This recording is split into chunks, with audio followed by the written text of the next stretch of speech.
Oh.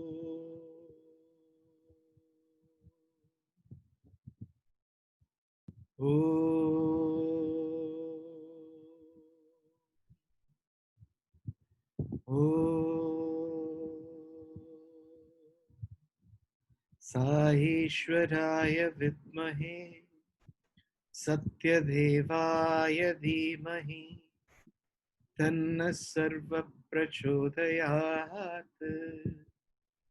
ॐ साईश्वराय विद्महे सत्यदेवाय धीमहि तन्नः सर्वः प्रचोदयात्।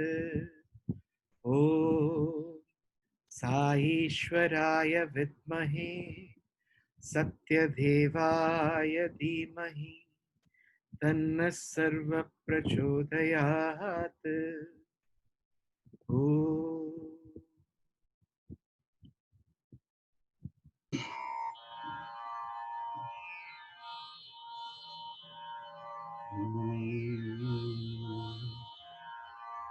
सिद्धि विनायक मंगलदाता, सिद्धि विनायक मंगलदाता, बुद्धि प्रदायक गणनाथा, बुद्धि प्रदायक गणनाथा, सिद्धि विनायक मंगलदाता, गौरी नंदन हे जगवंदन, गौरी नंदन हे जगवंदन, नमोस्तुते नमोस्तुते नमोस्तुते नमोस्तुते, Siddhi Vinayak मंगलदाता। Sairam to all of you, welcoming Brother Srinivas for this wonderful satsang with very all lovely souls around. Before I talk about Srinivas, 1 minute before that, I would like to share something. When I entered Prashanthi Nilayam campus and went for darshan first day, and the Thursday I found Ishwaram High School students were coming to have Swami's darshan, and there was a leader of bhajan. His name Veerabhadra Rao, Veerabhadra, a small boy, 8th standard something. And the way he sang and the way he played Kanjira and sang and led the whole group, that really made me go mad. And that Veerabhadra singing was so natural. And I am, although I have heard hundreds of fantastic singers we have got, but that boy had something extra, something divine. But Swami took him very early in his life. Till today, I feel that he has inspired me on many things. So first, I thank him for bringing me towards bhajan, that boy. And that Veerabhadra's elder brother, he is our dear brother Srinivas Rao, who is another wonderful singer, Swami's college students. And I can go on talking about him. More than anything, a very simple, humble boy, man now, of course, and one of the best singers we can hear. He has a voice timbre which is beautiful, louder version of Lakshmi Narayana Kote is Srinivas Rao. That's what I always feel. And that was that really takes my heart out for his singing. And I'm happy to welcome you, Srinivas Rao. And then we are ready to listen to you have that satsang this evening. Take care. Travel towards divinity. Thank you. Just wanted to tell you, tell all that his family, his whole family, has been in Puttaparthi. He's Prasad Rao Garu. Srini's whole family was with Swami. I mean, the whole family, his father, mother, his sister, they continue to stay there, you know. Even now, his whole family is with this thing. That's one of the, I mean, they have never left Swami. Jagatodhara Sahishwara बरसो हम पर प्रेम की धारा बरसो हम पर प्रेम की धारा जगतोधारा साईश्वरा सकल जगत में नाम तुम्हारा सकल जगत में नाम तुम्हारा भक्तों के तुम एक सहारा भक्तों के तुम एक सहारा जगतोधारा साईश्वरा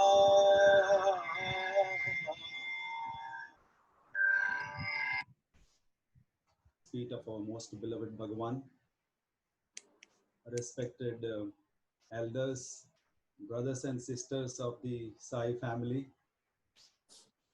I must thank the online retreat organizers at the outset, particularly Brother Venkatraman. And I must also thank Senior Brother Hariharan for giving me this opportunity to share my experiences. And I think I'm very sure Brother Hirok is also instrumental in this, because it was he who one day sounded it to me that you must speak there. I was very reluctant, but I could not say no to Harianna. And really a wonderful introduction, really. I'm very happy I am not in the limelight. I am brother of Veerabhadra. That is the first introduction. It's nearly 2 weeks since Brother Hariharan actually asked me to speak. And first I reluctantly said, okay. Then I started, noting down chronologically what all the events that took place in my life, particularly our family with Swami. And then I thought maybe I jotted down, it came down to about 25 pages. Then I thought, okay, that's very good. That's good enough for me. But then when I tried to organize myself and say, okay, let me now precisely decide on what to speak, I'm struggling. Because I remember once Brother Hirok only told us that Swami said to him in the mandir that I will fill you myself with so much that you will have nothing else to think of. And that is what is happening today. If you give me one situation, there will be 4 instances I can relate to, narrate about with Swami. So there is so much to actually talk, but how to put it in an organized, gathered way, which I was struggling. Actually, I was losing my coordinates from yesterday. I don't know how to go about. So first and foremost, I have to pray to Swami to speak through me, because speaking about Swami is a very, very huge thing, which we never thought. We thought it's only our privilege to enjoy, but not to talk about him. But he always wanted that we should talk about him, because he has never spoken about himself much, except today in the morning WhatsApp video Brother Kantarao sent. I enjoyed it so much. Swami himself said that there is only one God and he is Satya Sai. Very rarely he will publicly, of course he does, but otherwise he's most of the time say, I am God, you are God. The only difference is I know and you do not know. That is how he will put it. But this time it was beautiful to hear, because even on the 60th birthday, so on the 22nd or 21st, there was a discourse meant for the Satya Sai World Organization. In that, Swami said, I am not a bhogi, I am not a tyagi, I am not this, I am not that. Everybody was waiting to hear that one sentence from Swami, I am God. And Swami did not say that. Nenu vyogini kadu, bhogini kadu, tyagini kadu. Then he said, Nenu nene. When he said Nenu nene, everybody who wanted to jot down what he's saying, all pens dropped. Because Nenu nene is something that is not easily understood. But that is the highest thing that Swami is imparting to us. So then also one day, Swami said that you will know the value of what I have put into you at a later date, when the seeds that I have sown will fructify and bear fruits and blossom into trees. And that is what I see this alumni satsangs that are happening, because all these wonderful seniors are opening up. I heard a few talks. For want of time, I did not, but I will surely hear all these talks.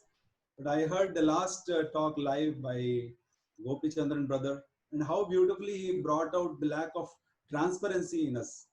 So Swami feels hurt, and Gopi Chandran himself was so pained that we were not open and transparent with him, because that is what actually makes us come out of our own, the darkness within us. So that's what he brought out. And then I heard Brother Giridhar speak. Brother Giridhar said, see, Swami has made it so easy for us that we don't bother about caste, religion, creed, language, nothing. We all lived like one family. And then he said, this religion particularly is such a big issue in the country and the world today. The whole world is divided because of religion. So, but Swami has simplified it for us all. And any devotee for that matter, does not have a problem with religion.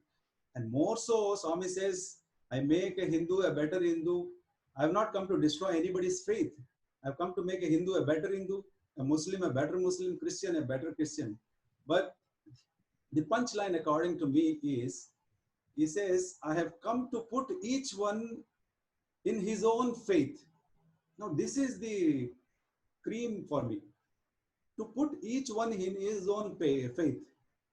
Because I can be a Hindu, I can be a Christian, I can still be critical of all my gods and all my Christ and my Jesus. Because as an individual, you have certain understanding of the word God. And there you start questioning God, the God who you are adoring and worshipping also, if you really start thinking. And that is where actually Swami figures into our life. And then he actually takes the center stage. He takes control of us from within ourselves. And then we see all these students today are such fortunate ones that they don't have problems with all this. And Swami used to say, once in my very second interview in my life, Swami was actually standing almost very close to me, and he was waving his hand. Because he was standing next to me, I thought maybe something is meant for me, and I spread my hand like this. But he created 2 lockets and gave it to 2 New Zealand boys, Narayan brothers, which many of our seniors will know. Then Swami hit my hand and said, "Neek ivvalsindanta ichchesenura." See, whatever I have to give, I've already given to you. I was just 15 years old at that time, and I'm meeting Swami for the second time only in my life physically. So then later on also, many years later also, I kept on thinking about it. He said he has given me everything. What has he given me? I don't have a locket, I don't have a ring, I don't have a chain, I don't have a watch. Yes, he did give me vibhuti, he did give me a Parker pen once. All that is for a reason, but nothing like no material gifts. But today, what I see, what the effect of what he has said, I have given you whatever is to be given already. And the way I am today, the way my heart is so filled with such good things, it's only gift of Swami. And then I heard Brother Kantarao bringing out very beautifully on the, that it's only in the depths of silence that the footsteps of God can be heard. So then Brother Ashok talked about Swami's old darshans in the mandir, in the old sand, golden sands. I was very much part of it. Actually, I'll tell you a little more later about how we came in the early days.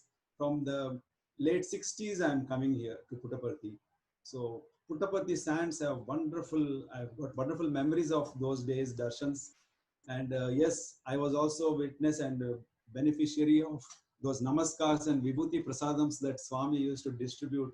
Oh my God, Swami and Swami and Swami all through our life from my childhood. Then I heard Brother Ravi Shankar sir's talk. Ravi Shankar sir is one I used to look up to in those days. The senior students like Nityanand Menon, Anup Jalani, Kamal Sahani, Ravi Shankar sir. These are all the wonderful people to emulate, worthy of emulation. Such and even all our seniors today, Brother Hariharan, Kantarao, Hirok brother, Ashok brother, Giridhar. These are all the ones who guided us, and I still look up to them. And they have wonderfully followed Swami's what you call teachings, and they're still so very good to us. Then Brother Jagdish Rajan's songs, I can never forget in the early days, how he never used to, miss a morning Omkaram Suprabhatam and Nagar Sankirtan.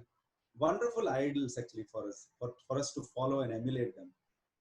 Then coming to my little history with how we came to Swami. In Kodaikanal in 87, when we went along with the MBA batch that Swami took, Swami was looking for a speaker. And one day he saw me right in front, point blank range, and he said, today you speak.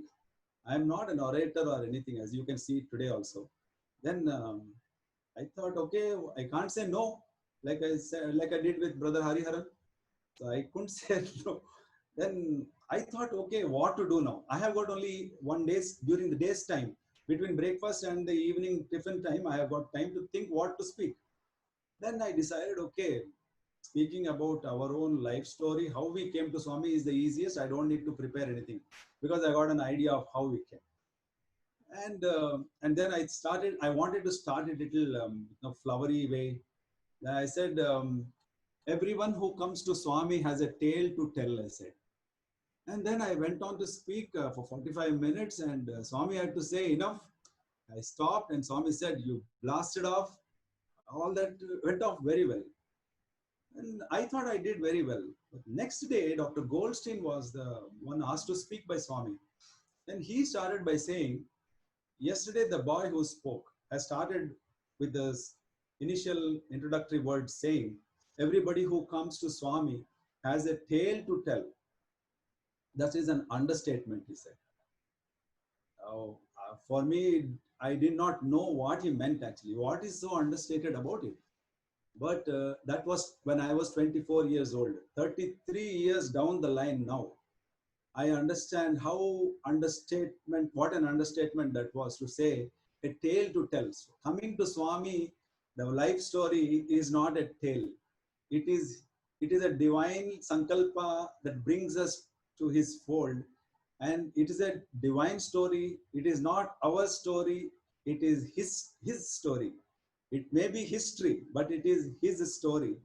So that is how I want to start talking about myself briefly about how we came into Swami's fold, our family. I would like to divide this into three phases: the childhood phase, and then the student phase, and then this phase as a post-student seeker, I would call. Though I'm not a sadhaka or an aspirant, but as a spiritual seeker of truth. Yes, we want to know. Swami also says we should want to always aim for truth. So I would call myself a seeker of truth today. So in the childhood, my mother used to tell that myself and my younger brother, there was just a 2 years difference between us. From the, I was born in 1963. So from where some 66 or something, we used to come to Swami. So my mother said she used to carry both of us in the arms. That is how early I came, but consciously I don't remember of what I was witnessing all that. Then my mother also said that Swami, before they knew Swami, sometime in the 60s, Swami was already protecting and saving us, because my brother, eldest brother in the family, had a life-saving problem with jaundice and all, and the doctors gave it up, but somehow he got retrieved, saved, and is hale and hearty even today. Probably he's even witnessing this talk. Then so that is how my mother said that Swami is already protecting us before he came into our life. Then we had this Bal Vikas classes, pre-Seva Dals, all that this thing we went through. Like Swami is not, like we never said whether he is God or not.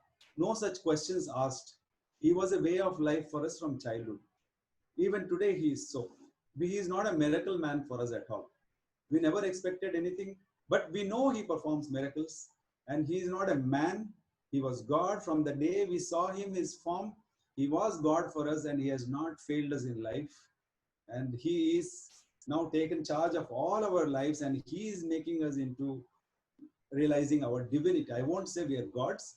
We're realizing our divinity, yes, in the process of. So that is how Swami brings all the families into fold, and he's a total package actually. Swami, the house itself was a samiti for us. In those days, my father was in railways. So we had a big bungalow where there is a central hall which is big enough, and there was no space for conducting samiti sessions, etc. So then we gave our house to that. So all the activities were centered in our house only. All the, say, Narayan Seva activities. The whole house was always busy with buzz with activity and people. It's not just our life anymore. Then we have to say that we have to give credit to our mother for keeping us tied to Swami's feet. She only got us all to the Swami's fold. And as a child, I had a small little problem with my stomach ailment, something. I don't know. I was not aware of what is wrong. It took a very long time because I was having stomach pain. What happened was, my grandmother was 85 years old. She was not able to see, because those days cataract surgeries were also very difficult to do. Probably it was just a cataract, and she could not see. So my grandmother desperately wanted to come to Puttaparthi, and she also was brought once. And I was also there. I was a small kid at that time with this stomach pain. Then one day Swami was going from the Purnachandra to the Mandir after the Dasara evening session, where Sai Gita garlands Swami every day. And Swami just came there. I was seated in the Pedabottamagaru's lap actually, because I was a kid. They allowed me to sit in the ladies' side. Pedabottu said, Swami will come here. You can touch Swami's feet or you can tell him. And when Swami came to near the Sai Gita was about to garland, I pulled Swami's robe because Swami was a little far. Then he said, hey, he just shouted at me, hey, you won't believe, sir, even now I vividly recall what a striking shout it was from Swami. And my stomach pain and all that, this thing that was in my psychologically or whatever, everything just disappeared in that. Hut. I narrated this incident in the presence of Swami in Vrindavan. When Swami asked me to speak in Vrindavan also. And I narrated this. So then my grandmother was seated next to me, and somebody prompted to her that, see, Swami is here. She is not able to see. Then Swami, naku kallu kanipinchavu, she said. Swami, I cannot see. Then Swami looked at her and said, "Ee paadu prapanchanni chusi em chestavu? What will you see in this horrible, bad world? There is nothing to see. Don't worry." So for my grandmother also, the blessings were received like that. And as a kid, I have some experience, one or two experiences which I will narrate. Wonderful experiences. There was one class teacher of mine of geography, Mr. Raja Rao he was. he had a polio son from birth. And this I heard actually, they're telling this story. Then they got him to Swami, and Swami gave an interview. Swami kept that small little child in his lap, and he created a tonic bottle for him. And he said, this boy will do CA, Chartered Accountancy. You know, in the 60s, to think of CA is unthinkable. And for a polio affected child to be predicting that far, and that boy did CA, and with his polio affected leg, he lives a normal life, healthy life. I don't know about his marital status. I think he was married also and as a child. And he was carrying on his profession as a chartered accountant so beautifully. See, this is how the miracles that always, created that faith in us also when we hear these stories. There's one more beautiful example, beautiful story of a bank employee who was suspended from his job. This bank employee, he did not know about Swami. He was suspended and he was jobless. So he was roaming around. Somebody guided him probably to come to this the Bilaspur Samiti. By the way, my father was working in railways, in the Southeastern Railways, Bilaspur. At that time, it was in Madhya Pradesh. Today, it's under Chhattisgarh. So in that Bilaspur Samiti, this person dropped in one day. And he came to know the bhajans go on here. Then he asked, this is my problem. What should I do? And somebody guided him and said, please go to Puttaparthi. Then he somehow found out the ways and all that, and he came down to Puttaparthi. Puttaparthi, Swami was not there in Puttaparthi. At that time, there was Mr. Raja Reddy, who was in that EB1, I think. He met Mr. Raja Reddy. And Raja Reddy, sir, does not meet anybody's, but it so happened by divine sankalpa that he met this man. And he said, this is my problem, what should I do? He said, Swami is in Vrindavan. You please go to Vrindavan and sit in that Sairam shed. Swami will bless you. He will solve your problem. See, this is the kind of confidence these devotees also had to guide other devotees. Then this man went to Vrindavan. And in Vrindavan, he sat and Swami came for darshan and picked him for interview. And see, all this unknown person has not even heard of Swami, suddenly going into interview. And then Swami is revealing all his life story and his current problem. And he said, I know it's for no fault of yours you are implicated. You don't worry, your job will be restored, but you will be transferred. And then he said one beautiful sentence I will never forget again. He said, go, Savita Roti hai. Because that is his wife's name. And Swami mentioned her name and said, she is crying, go fast, go back. But then he said at the end, you will be transferred to another place, keep parents with you. So this is another very beautiful experience of a devotee. As a child, I heard about this. Then my brothers used to come to, have attended summer courses. One brother's Upanayanam was conducted in 1977 in the summer course in Vrindavan. Then my elder brother, my father and we all came down in 1979. My elder brother continued all the Samiti activities till he retired, and he's also back in Puttaparthi. He settled in Puttaparthi. My sister joined in 1975 in the Anantapur College. She completed her studies in 1978. Then mother used to come every year to Puttaparthi, bring us also. I have come about 9 times to Puttaparthi. And all these, on the 10th time, I think, finally, I settled down in Puttaparthi in 1979. And during all these years, I witnessed very good Shivaratris, Lingodbhavams, and the Dasara festivals. I have very, very fond memories. And the birthdays, of course, 50th birthday is one thing I missed. My mother attended. And the whole life revolved around Swami only. My mother used to come every year.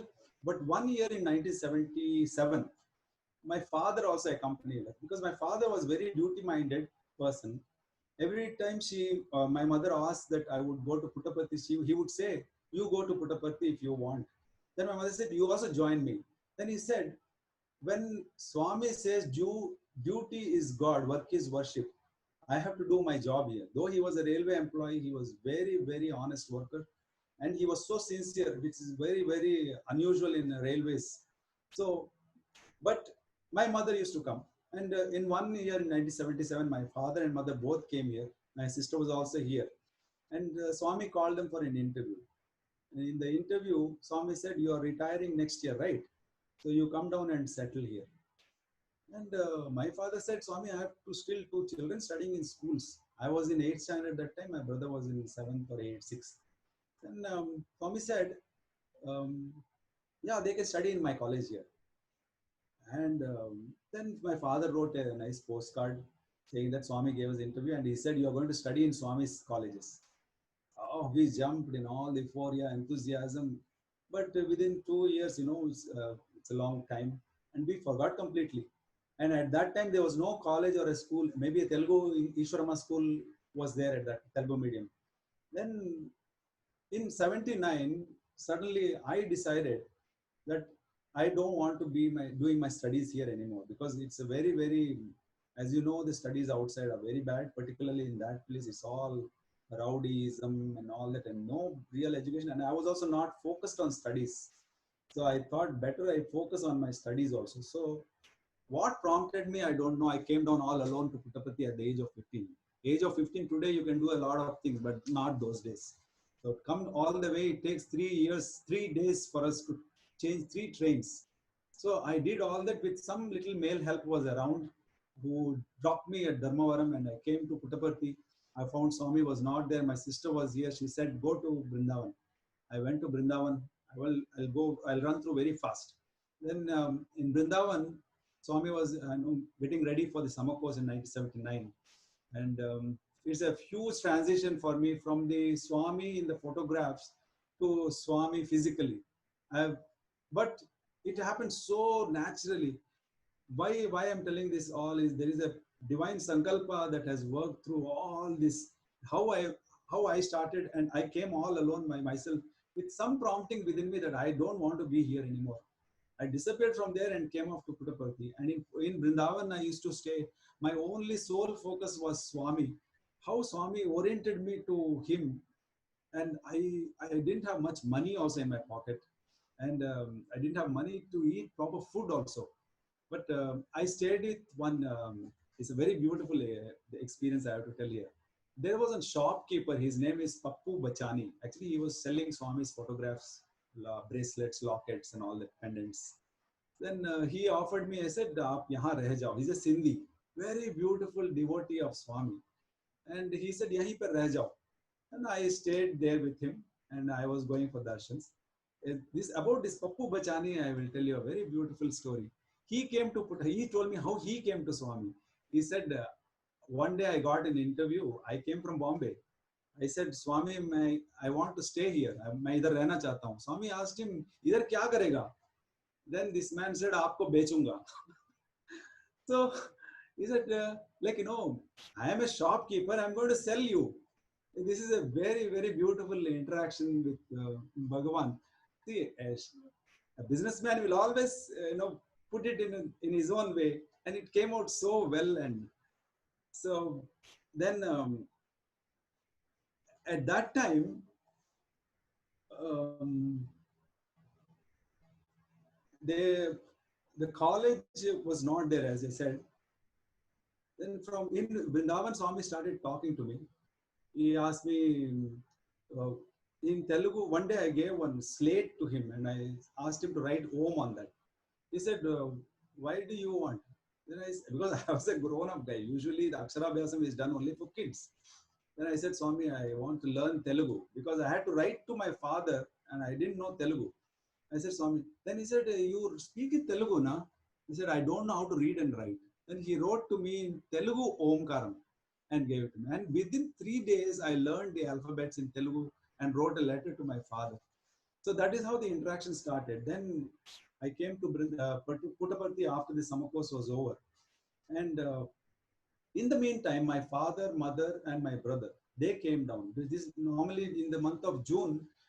Mind you, though Swami said in 1977 that you come and settle down in next year, my father also had no plans to come down here. At that time, Swami called us for an interview suddenly. And my brother was also there. Then Swami said, "Okay, admit him in the school And I told Swami, I want to study in your college. Because at that age only Swami said, it's not my college, it is our college. So to a boy of 15 years old who is meeting Swami first time, Swami imparts this kind of a thing of all inclusiveness there. It's a wonderful lesson which is known to everybody, and Swami has been at that time Swami told my father, you my father said, Swami, I have given the what you call money to Mr. Jogarao for the room. And he said, very good, you have done. And that's how Swami gave us the accommodation in the ashram. And I joined the college.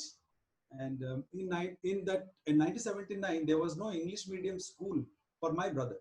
But in that year only, it's all divine sankalpa again, that my English medium school in Ishwarama school started, English medium, for the 9th standard. My brother completed 9th standard, but again he had to repeat the 9th because there was no other way.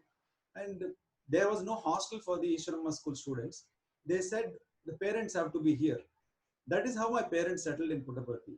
Though that is how we didn't plan. And Swami's sankalpa was working. Swami also did not say, okay, I called you in 1977. Okay, now this man is coming in 1979. I have to give him a room. No, it's all happening very naturally. So that is how we settled in 1979. And my sister completed her B.Ed. And brother Jagdish Rajan's and Ravi Shankar sir's sister was her colleague at that time, classmate. I think her name is Sister Radha Rajan. My sister remembers her very fondly. So that's how she did her B.Ed in Rajahmundry. They both together did the B.Ed in Rajahmundry. And in 1981, suddenly what happened was, my brother, who was a school leader, he was leading the session for the 15th August program in the school. And because he went in the morning without having any food, and he was standing there for a long time facing the sun, he had fainted and had a fall. And that fall led to a black eye. And within 3 months' time, there was a hemorrhage or something. Within 3 months' time, he passed away. And see, coming to Swami, everything going fine. And this kind of thing happening. My father, mother were in total shock. And Swami was in Vrindavan. And by the way, just before this happened, Swami was going to Vrindavan, and my father broached the topic of my brother's weddings. And so Swami, he told Swami, my son's weddings, I have to look at matches and all that. Then Swami said, there's 2 words, Kani Kani. Kani Kani means, let this be over. Let this be over. Now, what this be over came to light later on, that this kind of a thing had to happen. And then Swami was not in Vrindavan. And then myself, my brothers also came down. My brothers were also not in Parthi at that time. So we went to Vrindavan. My mother and father were in Parthi only at that time. Then Swami asked me, Job Cherinda, did you receive my letter? I was not aware of it. So then Swami said, okay, then choostanu. In the meantime, this letter was delivered in Parthi to my father. My father, this is what actually the whole thing, the topic, the talk today will be centered around this letter that Swami wrote to my father. This was in 1981. And my father, I will tell you at the end of it, how it happened. This is Swami's own handwritten letter in Telugu. What I'll do is, the beauty of Telugu and Swami's Telugu should not be missed. So I will first read out in Telugu. Then I will translate that into English also. Let us not miss the wonderful, teach life lessons in this. Swami uses our own individual circumstances to make us evolve. And my brother, probably he sacrificed his life for our growth spiritually. And for Swami, everything is that happens is natural, nothing unnatural, untimely. So Swami himself uses the occasion to make us evolve and grow spiritually. Then Swami wrote this letter, which I'll read out in Telugu first. I'll read out fast because the beauty is in the Telugu words. As I've asked Brother Kantara also to go through it, he said it's a beautiful letter on which itself research can be done. So much depth is there in those words. So in Telugu, Swami says, my father's name, as I said, is Prasad Rao. So he addresses him as Prasad Rao. Anduko Asirvadamulu. అబ్బాయి విషయమే మీరు ఎంతో బాధతో కుమిలిపోవచుందరు. ఇది లోక సహజమే. ఇన్ని సంవత్సరాలు ప్రేమించి పెంచి పెద్ద చేసిన సంబంధ బాంధవ్యాలు ఈ బాధ పడక తప్పదు ఎవరికైనాను. ప్రసాదరావు, పుట్టిన ప్రతి కాయము గిట్టక తప్పదు. ఆయా రుణానుబంధముగా ఒకరికొకరు కొడుకుగా, బిడ్డగా, తండ్రిగా, తల్లిగా ఎన్ని జన్మల ప్రతిబంధకాలతో వెంటాడుచూ వచ్చుచూ పోవుచుందురు. ఆ రుణము తీరగానే ఎవరి దారి వారిది. చెట్టుపై సాయంత్రం వ్రాలిన పక్షులు తెల్లవారగానే దేని మార్గము అది అనుసరించును. వ్రాలిన చెట్టు ఒకటైనను ఒకదానికొకటి ఏమి సంబంధము? అటులనే ఒక కుటుంబముపై చెట్టుపై వ్రాలిన వ్యక్తులు కూడా ఆయా కాల కర్మ కారణ కర్తవ్యములు నిర్వర్తించక తప్పదు. ఉన్నంత వరకు మంచి పేరు తెచ్చుకొని మంచిగా బ్రతకడమే మనము నెరవవలసినది. బాగా పాడుతూ భజనలో ఆనందాన్ని అనుభవించుచు పాఠశాలలో కూడా మంచి పేరు తెచ్చుకొని కడకు సునాయాసంగా సాయి సన్నిధిని చేరుకున్నాడు. సాయికి అర్పితం చేసుకున్నాను అను భావంతో కొంత ఊరట చెందండి. అమిత దుఃఖంలో మొలిగిన తల్లి హృదయము ఎన్ని విధములుగా తెలిపినా ఊరట చెందదు. అది కూడా సహజమే. కొంతకాలం ధైర్యం వహించినా అదే సర్దుకుపోవును. పుట్టుటకు ముందు లేడు, తర్వాత లేడు, మధ్యలో వచ్చిన మేఘములే ఈ సంబంధ బాంధవ్యములు. మీ భార్యకు కూడా ధైర్యం చెప్పు, ఆమెను సాధ్యమైనంత వరకు శాంతింపచేయి. స్వామి దయానుగ్రహములు అందజేయి. పిల్లలకు కూడా తెలుపు, ఈ సమయానికి నేను ప్రశాంతి నిలయంలో లేకపోతుని, మిమ్మల్ని ప్రత్యక్షముగా ఓదార్చలేకపోతున్న దయానుగ్రహంలే ఈ ఖమ్మము రాయటానికి కారణము. నేడు గురువారం ఒకటి చేయి. చాలా మంది భక్తులు రెండో వైపున పెళ్లి అయినందువలన కాలము తగినంత లభించకపోవటచే త్వరగా రాస్తున్నాను. ఇట్లు మీ Sai. This is the Telugu and the English translation is this. Prasad Rao, accept my blessings. You must be very dejected and depressed regarding your son's demise. But it is but natural, for having lovingly brought him up and made him grow, the attachment is bound to make you feel pained. This pain is unavoidable for anyone. Prasad Rao, every body that takes birth has to die one day. According to the debts one has to pay, someone is born as a son, as a daughter, as a father, as a mother for janmas after janmas, depending on the attachment towards one another. When the debts are cleared, each one takes his or her own path. The birds which flock together on a tree in the evening fly away in the respective directions by morning. Though they flock together on the same tree, they do not show any attachment towards the tree. Similarly, individuals that perch on a tree called family also cannot but leave the family as soon as their time, work, reason, duty for their coming together comes to an end. What we have to learn is to live a good life as long as we live, singing very well, experiencing bliss in bhajans, having got a good name in the school, reached Sai Sannidhi peacefully in the end. Feel that you have offered him to me and console yourself. I know that any amount of pacifying will not help assuage a mother's heart. Even that is but natural. If you are courageous for a while, things will settle down.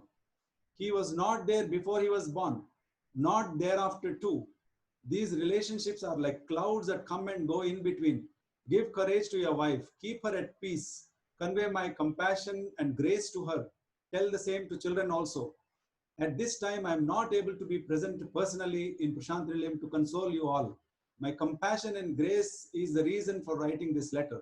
Since it is a Thursday, many devotees on one side and a marriage to be performed on the other side, I am writing in a hurry. Yours, Sai. So this is a momentous occasion and what a historic letter for that Swami had written to my father. My father had narrated had told me personally, confided in me one thing. He said, before receiving this letter, I was just distraught and thought, why did I come here only to lose my son? See, this is the attachment that Swami is talking about. My father said, let me leave this place. I'm not going to be here. If this is what is the reward for all that I have done. Then after receiving, and my father was in tears, obviously. After receiving this letter and reading, going through it, my father said, my tears dried up. And he had not shed one tear for him after that. But then we returned, and Swami spoke to my brothers also. He blessed them. See, even at this time also, my brother who was still looking for his job, because when you get an opportunity to talk to Swami that closely in Vrindavan, he had said, Swami, I have still not got a job. Then Swami said beautifully, I have to narrate it because this is a miracle in his life. This is my third brother. He said, Swami, I don't have a job. Swami said, you will get 2 jobs, bank jobs. Then it so happened he got offer in State Bank and Canara Bank, and he accepted the Canara Bank job. And it was Swami who guided his career growth also. He ended up as a chief manager of Canara Bank. And very beautifully, he was also transferred to Puttaparthi at one time when my father needed his help physically. So I wanted to show this here itself, because how Swami planned the entire family. Loss of my brother was very hurting for my mother. So Swami says that this is but natural in the worldly life, that having brought him up with all the love and affection and care, and that to a grown-up child, he was 16 years old, and a wonderful ripened age for him to start living his life. And he was very brilliant singer, brilliant in studies. Everything was going very well for him, and he was taken off from the scene. I would only say he sacrificed for us. Today, with my maturity, as I see it, he has sacrificed for us to grow spiritually, because he has reached Swami. My mother says he only keeps telling probably everything to Swami and to take care of us. So that is a feeling my mother had till the very end. Then Swami says that if you are having that kind of an attachment, it is but natural that you undergo this kind of a suffering, psychological, mental agony, and all this. Then Swami said, whoever is born and takes birth has to necessarily die. And depending on each one's debts that one has to pay to each other, they are born as a wife, child, daughter, son, mother, father. These are the relationships we have. So whoever is born, who takes birth, has to necessarily die. And when my mother was inconsolably crying, Swami gave my parents a lot of interviews just to pacify my mother, because she was uncontrollably crying. And then Swami had to say this to her, see, I am telling you in so many different ways that this is unavoidable, but you are still not, and I am saying that he has merged in me. You are still not, you're still crying. That means you don't have faith in my word. So that is the first thing that struck her. Okay, Swami is talking something very serious there. When he says, you don't have faith in my words, that has given the first break to her agony. Then he said, my mother was of the feeling that maybe not enough and prompt medical attention was given to him. And that is why we lost him and no medicines were given. Swami said, you are thinking like that? It is not so. It is not an anayasa maranam, it is a sunayasa maranam. Anayasa maranam is an untimely death due to an accident. This is a sunayasa maranam because his purpose of coming here was over and he merged in me. Then he said, Amma, oka vishayam cheptunanu chudu, vinu. He said, oka samayam vastundi. Swami was 53 years old at that time. Oka samayam vastundi, and he lifted his shirt button like this and said, Nenu kuda ee dehanni chalinchavalsi vastundi. That actually completely dried the tears in her. He said, even I have to leave this body. Even avatars have to leave the body. She said, see, you said doctors are not there. See, money was not enough. Doctors themselves die. Politicians who lack nothing, they die. Why do they die? Because time is over. That is how you have to accept and learn. So these are the life lessons Swami has taught her, and that's what actually pacified her fully. And this is a very beautiful simile Swami gives here. చెట్టుపై సాయంత్రం రాలిన పక్షులు తెల్లవారగానే దేని మార్గం అది అనుసరించును. He said all the birds flock and perch on the evening time when they come to rest and retire. But the morning when it is dawn, when the dawn happens, all the birds fly in different directions. So likewise, even though the birds have all perched on one single tree, they have nothing to do with the tree. Likewise, the family also, there are all these relationships hover around one tree of family. And when each one's time is over, Swami uses the beautiful words of Kala Karma Karana Kartavyamu. Kala is time, Karana is reason, Karma is our purpose, Kartavyam is our duty. So once these are discharged, one person just deserts everything and leaves. This is the truth of life, which even the harsh lessons of Corona also is showing to us, if you see. So ఉన్నంత వరకు, this is another beautiful guideline. He says, ఉన్నంత వరకు మంచి పేరు తెచ్చుకొని మంచిగా జీవించడమే మనం నేరవలసింది. As long as we are living, we should live good life. That is what one has to learn. And Swami acknowledged his singing. As brother Hariharan said, he was a very, very good singer, accomplished singer. At that age, he had learned Hindustani classical music, and his ability to sing and render songs is quite unparalleled. Even I would agree with that. And he said he was singing well. He was enjoying the bhajans because he was seated in, even though he was in the Ishwarama school, he was allowed to sit in the bhajan hall to play kanjira. So he was happy with that kind of an opportunity that he got. Swami recognized that and acknowledges that in the letter. He said he was happily enjoying the bhajans, and he had a very good name in the school. Even today, my brothers and myself are also recognized in the streets as brother of Veerabhadra. It's very touching moment. And some of these, very poor villagers, they are now doing some farming or something. And they say, I can never forget your brother. He was very kind to us. He was a school leader for them. So that is the kind of name Swami is talking about. Manchi peru techukoni జీవించడమే. So కడకు సునాయాసముగా సాయి సన్నిధిని చేరుకున్నాడు. So he said, ultimately he had merged in me very peacefully. And Sai Karpitam, see, that is one more thing. Swami says, good, bad, everything you have to offer it to Swami.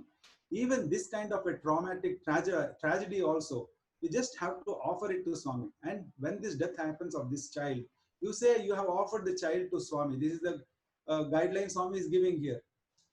However much you explain and pacify, mother's heart cannot be condoled. This is also but natural. Then he said, before he was born, he was not there.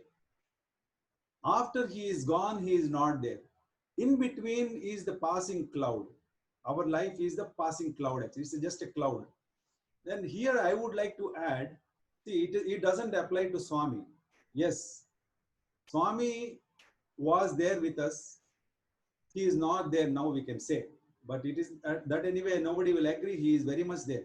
I would even add, he was there even before he took the avatar. He was very much there. Of course, we enjoyed his physical proximity and everything. He is all the more there even now. So this is the truth of life, actually, that it is only he who exists, we do not. Until we realize and become one with him, once we become one with him, we too are eternal. Only the truth that lives. That is the lesson actually Swami had given here. Kantara brother had a wonderful poem to tell that. If we can. What's it? No. What I'm trying to say, this brother Srinivas Rao, he was explaining before and after, and very much was that is the Advaita philosophy of Shankaracharya, where the Brahma Satyam Jagat Mithya. Jagat Mithya is the illusion, the whole world. How beautifully Swami has put it. When he was born, before he was not there, and after he went off, he is not there. But Srinivas Rao put it so beautifully well that the Brahman, which Swami is all through he has been there. That's beautifully put it. I think he has expressed it much better than what I am going to express it. Thank you, Swami Srinivas also, Rao. Sairam. Nothing more. thank you so much. Yeah, Yeah. Swami used to say, Deham Panchabhautikam. Deham Kulaka Tappadepudu. And Dehi Niramayundu. Nijamuga Chodaga Dehiye Devadevudu.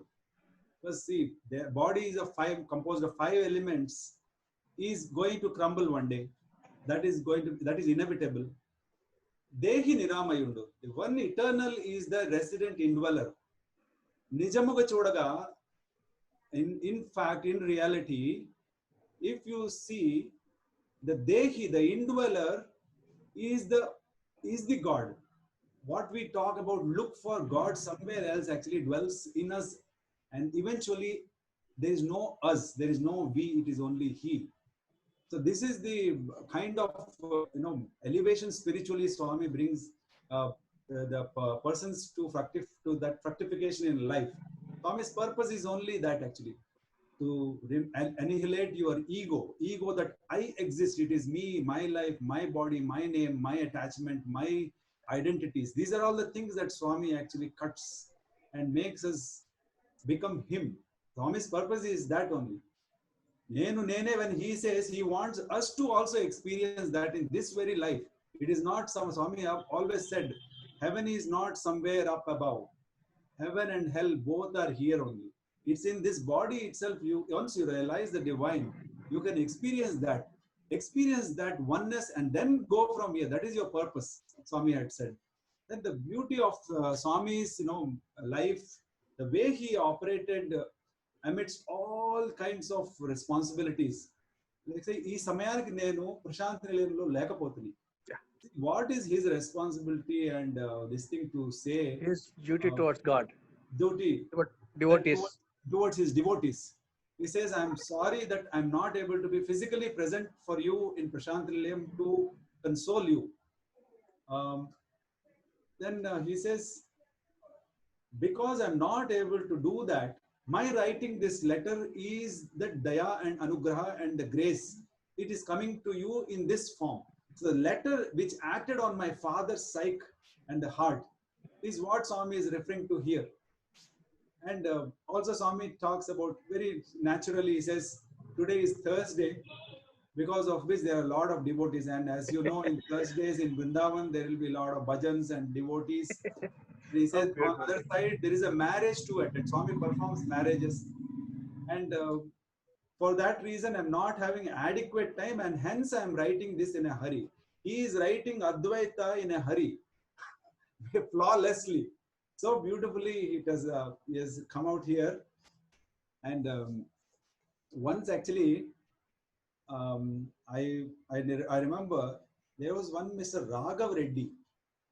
He was the civil engineer of our college building in Puttaparthi. After he completed the civil engineering, the college building was completed and college was inaugurated, it was time for him to take leave. He was from Guntur or Vijayawada, I'm not sure.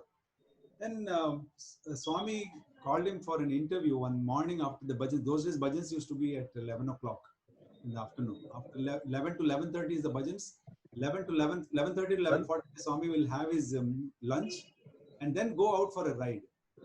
In that duration, Swami called he and his wife and children for an interview.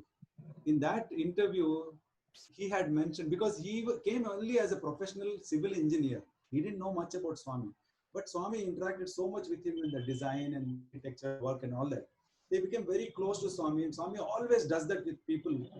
Nobody who is new to Swami, and the person who meets Swami once, he never feels that he doesn't know him. So that is a kind of interaction, closeness he built up. And then he said, Swami, I want to stay with you only, I don't want to go. Then Swami said, no, you go and come, we will be together here only. No poira, manidram ikkade undam. He went there and he passed away. Now you will wonder what is the meaning of Swami. But Swami's purpose is only that, to take people into him, whatever may be this thing. So this is how the beautifully Swami, he takes people, and his words are also having different meaning there. Antarardham will be there. You go and come, we both will be here together. And when it comes to condoling deaths, everybody will know, all my seniors, nobody like Swami. The way he just makes it as a plaything. So many people I have seen Swami condole, and they just come out of death's means that's agony, all that. A mother's agony is very, very difficult to pacify actually. Once an accident took place. One of our juniors, Yuvraj Suri, and one people, they both passed away in that. And Yuvraj Suri's mother came from Delhi. And we were in PK Suri and wife were coming from Delhi. And Swami said to us, who were seated in Vrindavan in the evening, it was pretty dark also, 7 o'clock or something. Swami said, ఇప్పుడు చూడండి నేను వాళ్ళు ఏడుస్తూ ఏడుస్తూ వస్తారు, నవ్వుతూ నవ్వుతూ వెళ్తారు. He said they will come crying, they will go out smiling. And Swami took them in for an interview. The meeting lasted not more than 5 to 7 minutes. The wife, who was being held in 2 hands on the shoulders of some people, her husband and somebody else, she went dragging her feet into Swami's interview room, came out normal, smiling away. Beautifully accomplishes this. And talking about deaths also, I remember 2-3 instances in the life of Professor Kasturi's son, and then Kutum Rao Garu. Kutum Rao Garu passed away. His wife was also again very upset. She said, Swami, he has served you so much. Is this what he gets? Swami said, is this what you have learned? That's all. Professor Kasturi also, his own son died. A 70-year-old son dying in front of a 87-year-old father. It's unthinkable for someone to go through that kind of a trauma in life, that you will never think that you will go through that in life. Then Swami, he said, Swami, what is this? He has died before me. There again, Swami said, Em Kasturi, inte na nerchukunnam na దగ్గర ఇన్ని సంవత్సరాలు ఉంది. Is this what you have learned after being with me? Then that other brother who was our teacher in the computer sciences, Preetham, was a very wonderful computer science teacher. He passed away in that accident along with brother Yuvraj Suri. There also, his mother came to our house one day. I had never met her much. I do know her. She's always smiling. When she came to our house about 3 years back, I said, Auntie, I feel very sad when I look at you. I said, what are you talking about? She has completely forgotten about that. How beautifully at Swami. He said, maybe you remember him. I don't remember him at all. It is not an absent-mindedness. Swami had made her overcome that. Similarly with my mother also. My mother, see my brother's picture, which you have flashed it here. Don't need to flash it again. There Swami had signed with love Baba. Normally Swami signs on his own pictures. But here Swami had signed on my brother's picture, because my mother always used to carry him close to her heart in a book. One day Swami called for an interview and said, you open that book. And I know you are always carrying this. I am telling you, he is with me. And he wrote this, and then she framed it and kept it. It's in the altar only. So, and then talking about, how beautifully Swami manages our lives. And Swami was my father was given a very, very important responsibility. One day, he made him chairman of the Bhakta Sahayak Sangh, that runs the canteen and the provision stores, etc. in the Parthi those days. Then Swami gave him a Shivalingam one day and told him, you do puja abhishekam every day and drink this water. That's all. No need to do anything. But Shivalingam is still with us. And every little time where we had any health issues to go to Swami, my mother would go and tell Swami. Swami would create vibhuti and take care of my father and said, don't worry, new blood will flow. So this is how Swami, amidst all his busy responsibility schedule, we think Swami is busy. Swami has adequate time for everybody and everything. So then my father and mother's health issues were also handled. They both merged in Swami. And the satisfaction I have in my life is that on the day when my father passed away, I went to Swami and Swami said, Manchiga జీవించి ఆనందంగా నాలో చేరుకున్నాడు. This is a Swami was standing inside the interview room and I was standing outside the interview door, and I was kneeling down, and Swami beautifully, he said, summed it up. See, Swami sums up very beautifully, just as he had done in this case of my brother also. There also in Swami's time, Swami does not need time at all. He just sums it up so beautifully. He said, he lived well, reached, merged in me peacefully. Even with respect to my mother also, when she passed away in 2009 also, at that time, Swami was very busy. There was an RBI meet. RBI governor had come. Even at that busy scheduled time, Swami comes inside the bhajan hall, and he was not speaking much those days. Only when it is very, very essential, he speaks. At that time, there were 2 tears rolling down from Swami's eyes to say to me that she merged in me.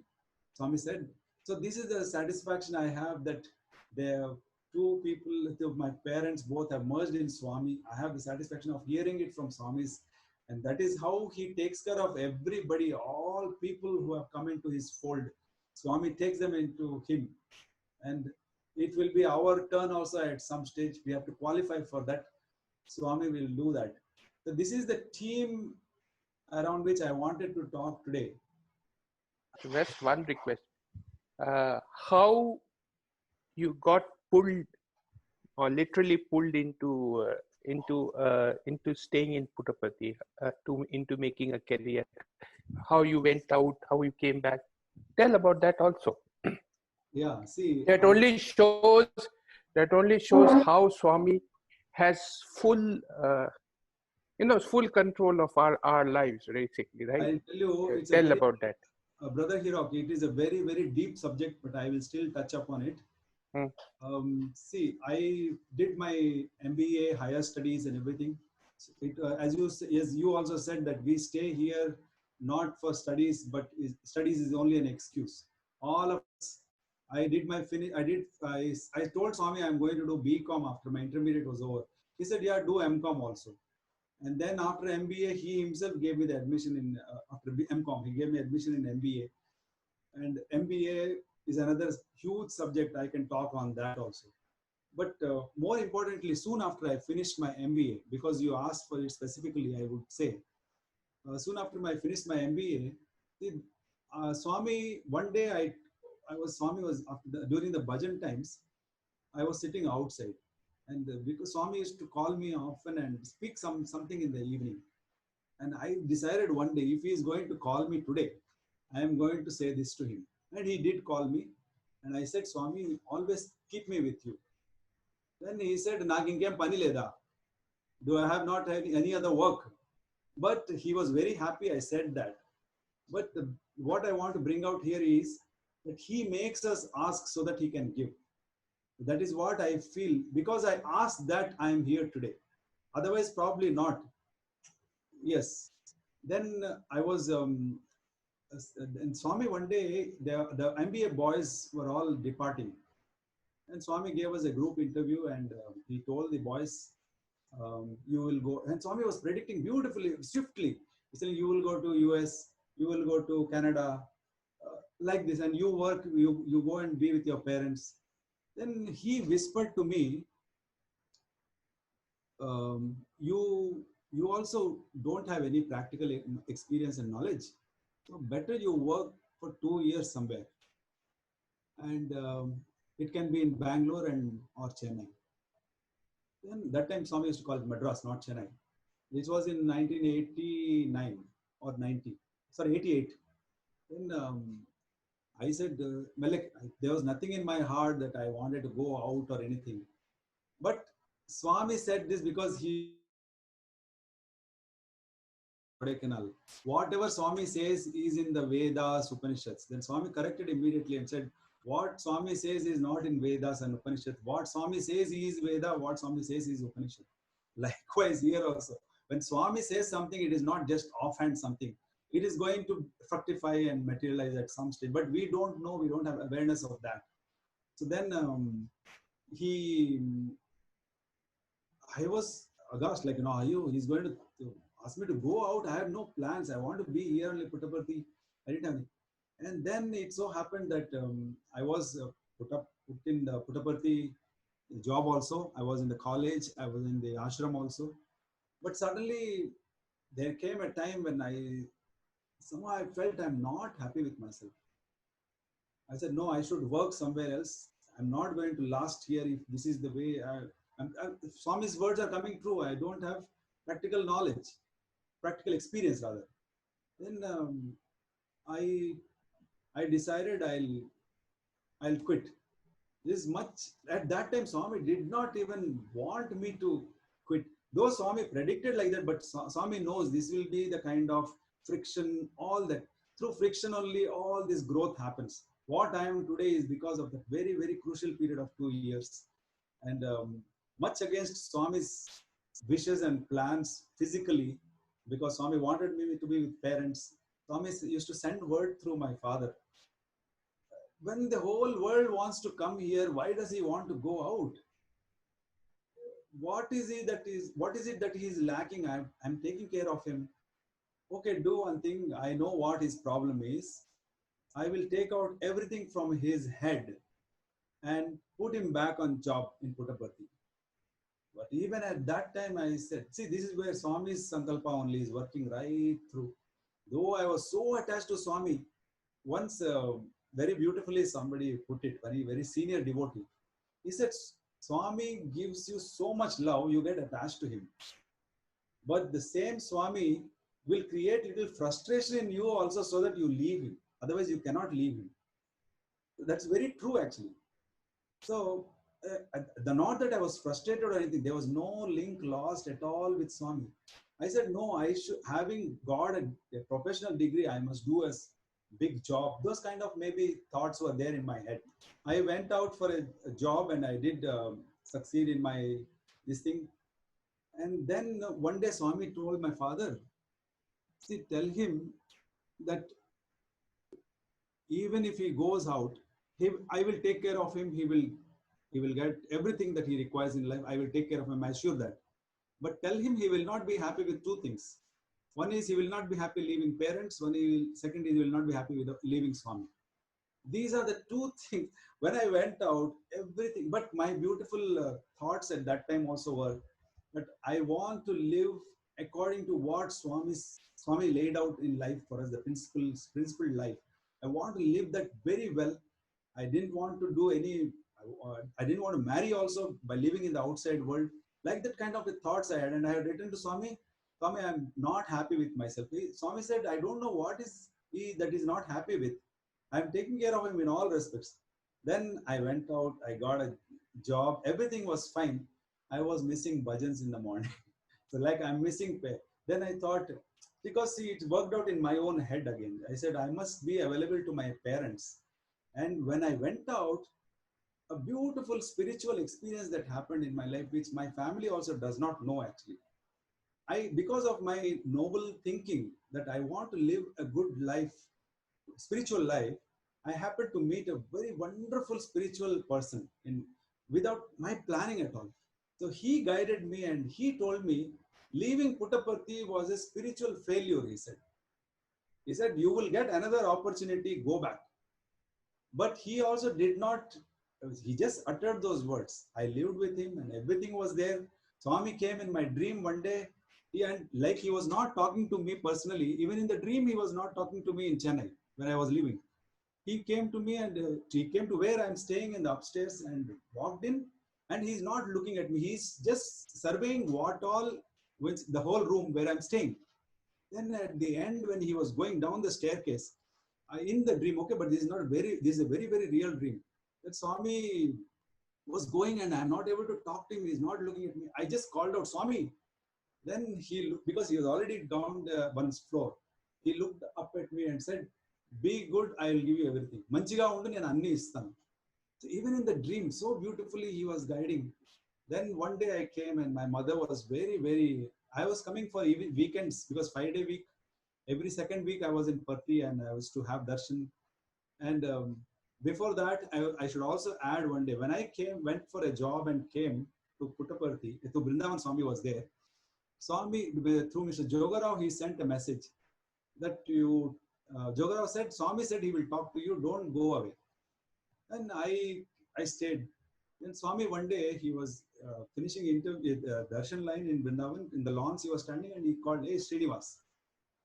I thought a Swami who is upset with me cannot call me by name today. How is it possible? Maybe it is somebody else. Something played in my mind and somebody else moved. It distracted me and I didn't respond. You know what Swami said, Brother Hero? He gestured like this and said, name chesedi. Because when your karma is like that, even he cannot help. But he did promise to my father. My father, he said, you don't worry, he will be here only in Puttaparthi. And it so happened when I came here, I just decided, okay, I cannot, my heart is not, my heads and my legs and heart have become so heavy, I can't move. Then Swami, then I told, my mother said, I cannot be without you. Then I said, okay, I give up at this stage from here where I am, I'm here. Then next day I wrote a brief telegram to Swami. Swami, I'm not able to leave you and parents. See, these are the exact words Swami said to my father. He cannot be happy. He will have everything. He cannot be happy without parents and Swami. That is what happened. And I stayed back in Puttaparthi. And it's a huge, huge lesson. Actually, maybe one day I can write a book on this, how Swami helped me grow spiritually. Not in my family also, not many know. I am telling this openly here in public forum. So beautifully, Swami's plans are for our life, that he keeps one person and the entire family revolves around. So that is how my younger brother, then my parents and myself. And as I said, I am working in Puttaparthi in the hospital today, and I'm evolving spiritually. That is my whole accomplishment in life. If there is one thing I want to work on, is to develop spiritually. Because the saintly person whom I met in Chennai had said beautifully, because these are all, he said, you are not allowing Swami to work. So maybe you have to listen through me. He said, you may be anything in life. You can be a CEO or a managing director of a company. You can be what you call Ratan Tata. You can be a Bill Gates. But finally, what matters is how spiritual you are. That's all that matters. All these things got drilled so deeply into me that this has become the foundation for my life. If that answers Brother Hirok's query, I'll be happy. I can elaborate a lot on that. And I must also... Srinivas, sing Yes, bhajans. Yeah. That's for him. That'll be beautiful.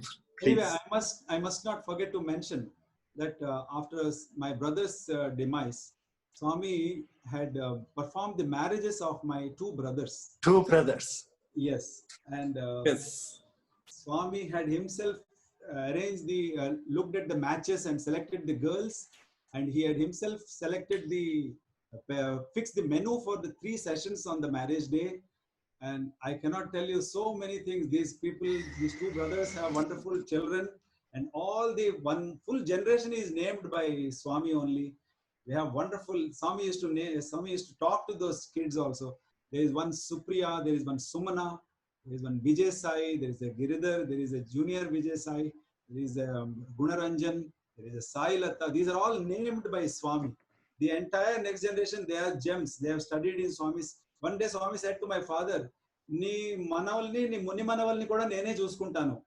Your grandchildren, grandchildren's grandchildren also I will take care." So after all, he is the Lord.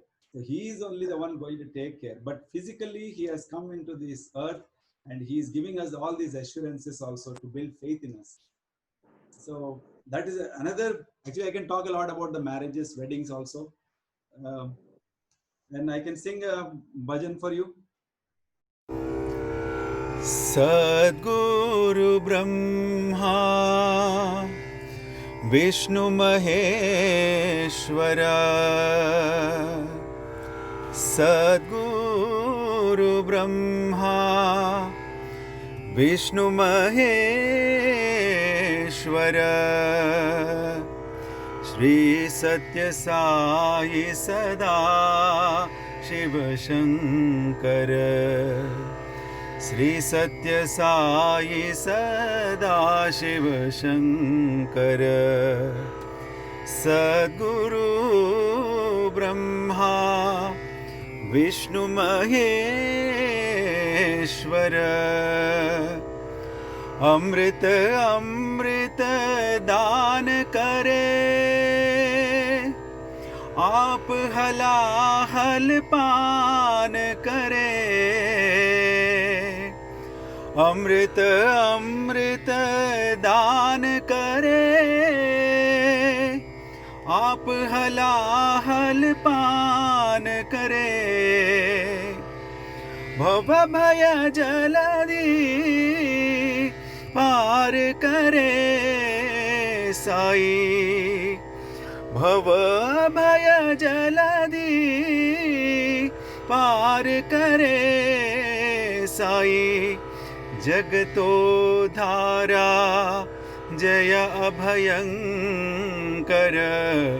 जगतो धारा जय अभयंकर। श्री सत्य साई सदा शिव शंकर। श्री सत्य साई सदा शिव शंकर। सद्गुरु ब्रह्मा विष्णु महेश्वर।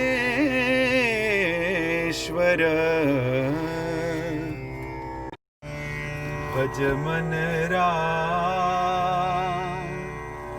भज मन राम, भज मन राम,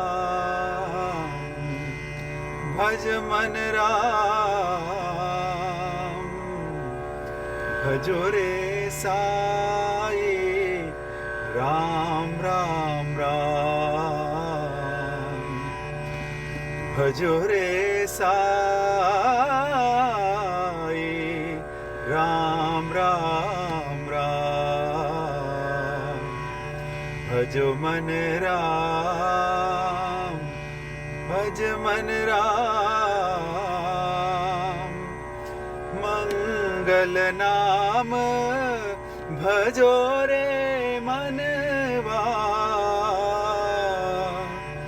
मंगल नाम भजो रे मनवा। माई सीता राम राम राम। माई सीता राम राम राम। भज मन राम, भज मन Ram.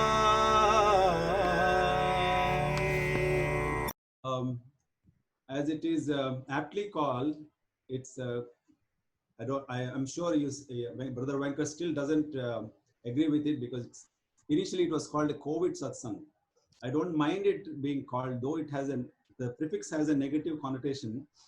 It is a Govind satsang, yes. And during this lockdown period particularly, I would say this is more of a bhakti movement. What better time to unlock what Swami has stored in us during this lockdown period? And how else do we explain so many satsangs simultaneously happening globally at a time when everybody is locked down and is in a negative mode? Swami has given positivity in our lives for the Satyasai circles. And more so with these old students, alumni opening up. Once Swami said that I don't have to worry to speak about myself, because my students will speak about me, because they understand me best. So this is what I see is happening. And during this period of pandemic, and it's a global calamity, and Swami always said that use calamities as opportunities. And during this time, observing and recalling the physical Swami itself is a huge lessons we can draw. See, the cleanliness and hygiene is what is highlighted during this period. From all the mankind, globally, all are expected to maintain certain hygiene, social distancing and all that. I see it this way. Cleanliness is next to godliness. And the first and foremost thing which will be most striking when we visit Puttaparthi is how clean the precincts of Puttaparthi is. What you don't really do, accepting that the Sevadas maintain it so well, the darshan grounds, Swami's mandir, then Swami's own room, Swami himself. Before we come to Swami's fold, actually, we do not even know how to live physically properly. We don't even know our bodies, our physical conditions, the hygienic conditions and all that we don't know. But once we come into Swami's fold, I would again use the word daridrata.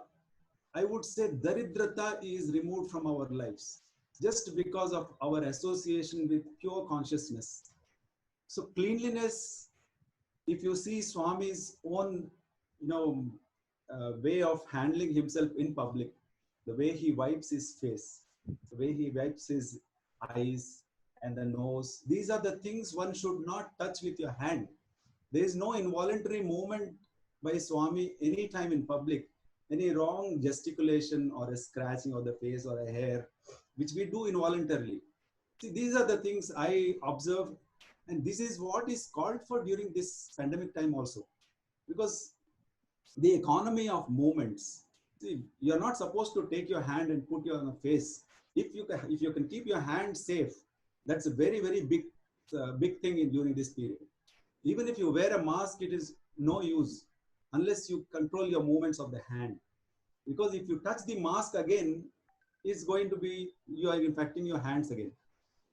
Then Swami used to come to hostels and chide the students, you're talking too much, talking too loudly.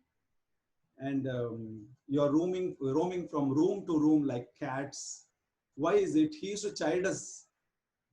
Now, if you see again the same thing, during pandemic, even if you wear a mask, if you talk loudly, it can still infect the other person other side. So talk softly. This is again Swami's principle, that don't talk too much. That is anyway always there.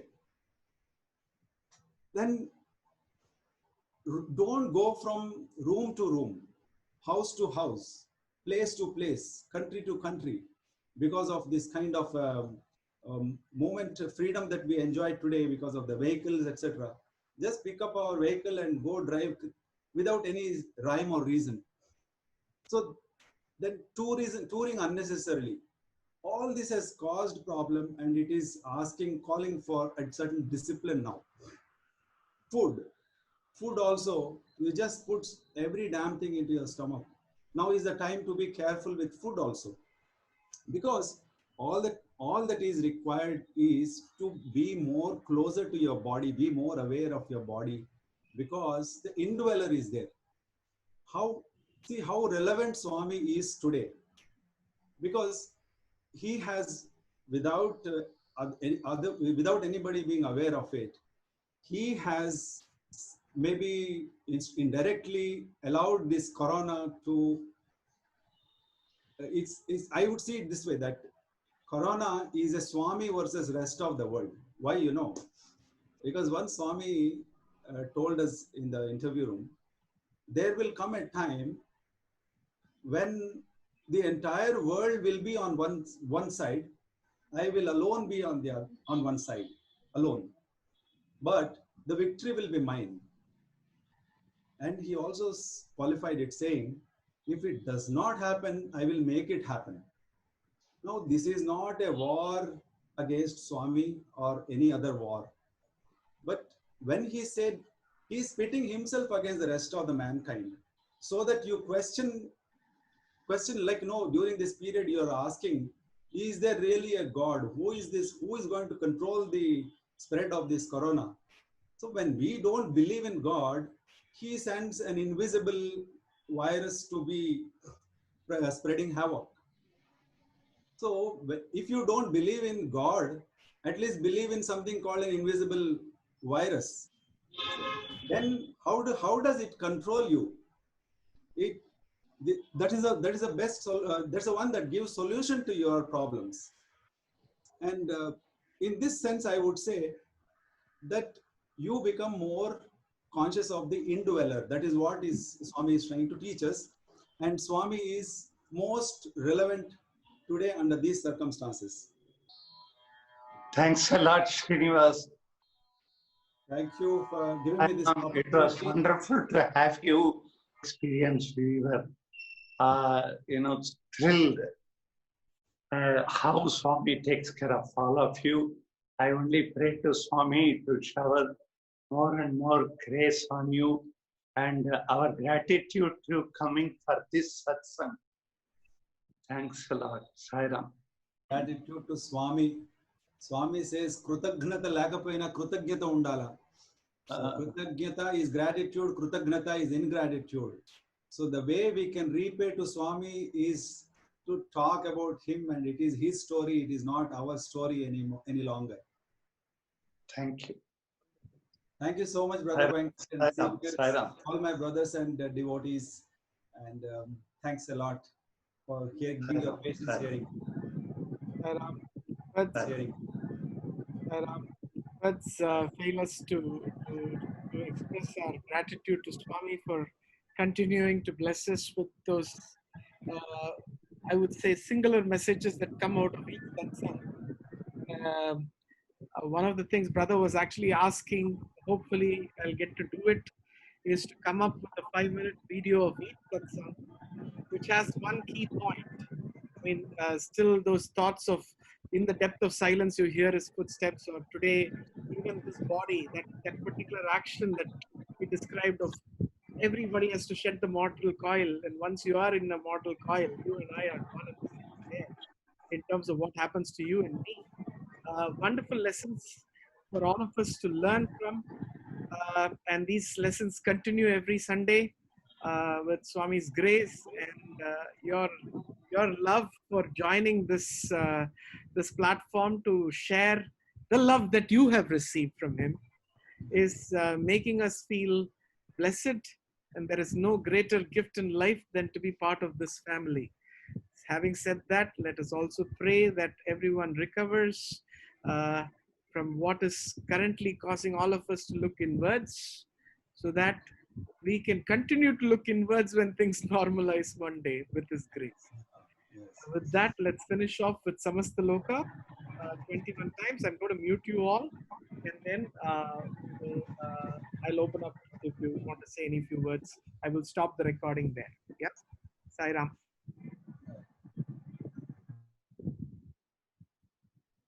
Samasta Loka Sukhino Bhavantu. Samasta Loka Sukhino Bhavantu. Samasta Loka Sukhino Bhavantu. Samasta Loka Sukhino Bhavantu. Samasta Loka Sukhino Bhavantu. Samasta Loka Sukhino Bhavantu. Samasta Loka Sukhino Bhavantu. Samasta Loka Sukhino Bhavantu. Samasta Loka Sukhino Bhavantu.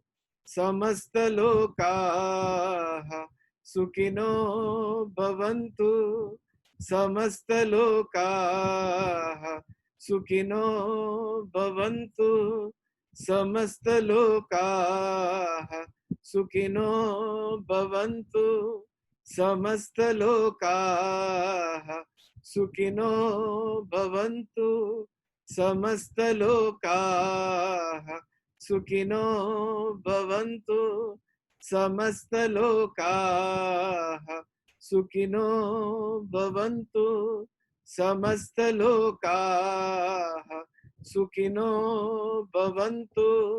Samasta Loka Sukhino bhavantu samastalokaha. Sukhino bhavantu samastalokaha.